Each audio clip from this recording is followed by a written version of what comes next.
Let's talk about goal orientation theory. Goal orientation theory gives reasons for why a person does the actions that they do. We call them tasks or activities. You're either doing it to develop a perception of competency from others, so you want others to see that you are good at something, or you're doing it to develop your own personal mastery. You just are doing it because you're trying to get better at something. So this is different than setting goals. This is kind of a bigger concept on why we engage in certain types of motivated behavior. So this theory kind of plays on similar themes as you might have heard from Carol Dweck in terms of being mastery oriented or ego or image oriented. Now let's think about these in terms of cooking dinner or cooking. So if I'm ego based, I'm cooking what I'm cooking to try to show off, to try to get other people to see how good I am at cooking. I may also choose to make an easy dish or to order out so I can avoid any possibility of me looking incompetent to those people. So we call it ego approach and ego avoidance. So with mastery goals, we're either really just trying to learn, so that's mastery approach,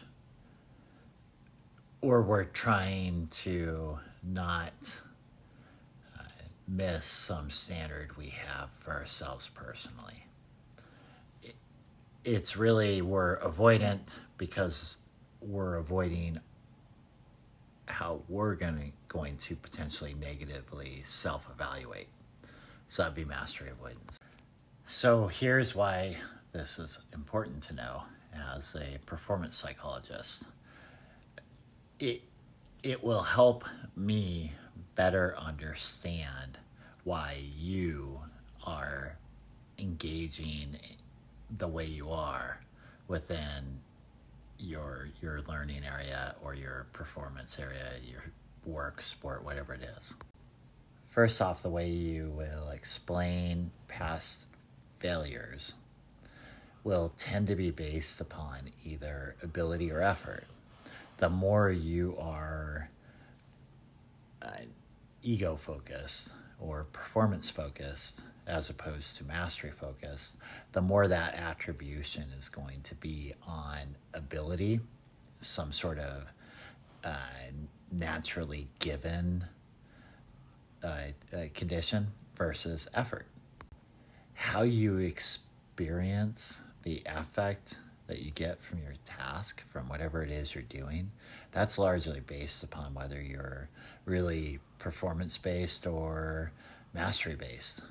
Also, if you're avoidant or approach-based. So if you're really more performance-focused, you aren't going to have as much good feelings. And the reason is that your competency is going to be kind of outside of your hands in that case.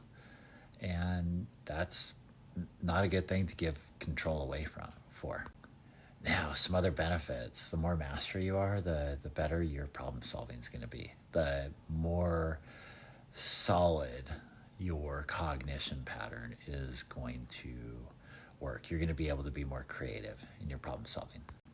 Also, if it seems like you are choosing a lot of easier tasks in practice at work, whatever, if you're kind of taking the easier items, you aren't really challenging yourself, and then that probably lands you in my office because you're feeling listless. You just are not growing the way you want to.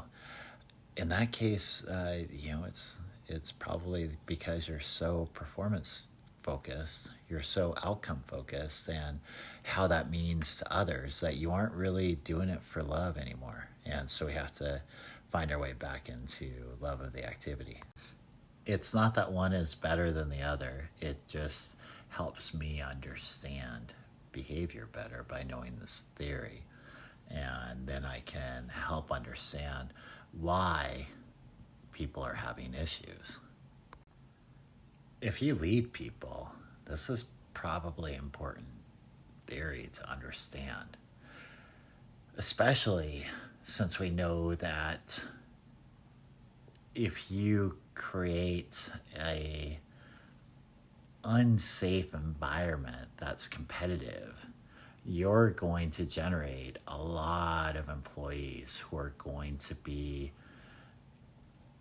choosing this performance avoidant style of action, meaning they're going to try to get easier tasks, and they're going to be constantly trying to keep themselves from looking bad, from being the worst member of the group. So yeah, that's going to create issues on your team, and you need to generate more interest and mastery in that case, as one implication of why this theory should matter to you. Now, I've gone into a few auto dealerships to try to pitch myself as a resource for their sales reps.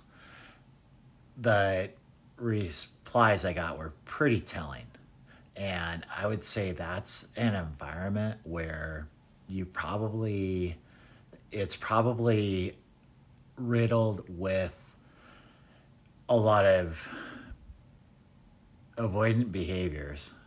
People kind of taking less risk, applying more groupthink, and not really applying themselves in a heavy problem-solving way, because I could tell the management style there was not really interested in the employee development, which implies to me that when you don't really care about sales reps, you are probably caring about how much money those sales reps bring in, which means you're motivating to that and you're managing to that, which creates this kind of ruthless competitive environment, which is great, but your sales are going to be hindered by that because your sales reps are going to be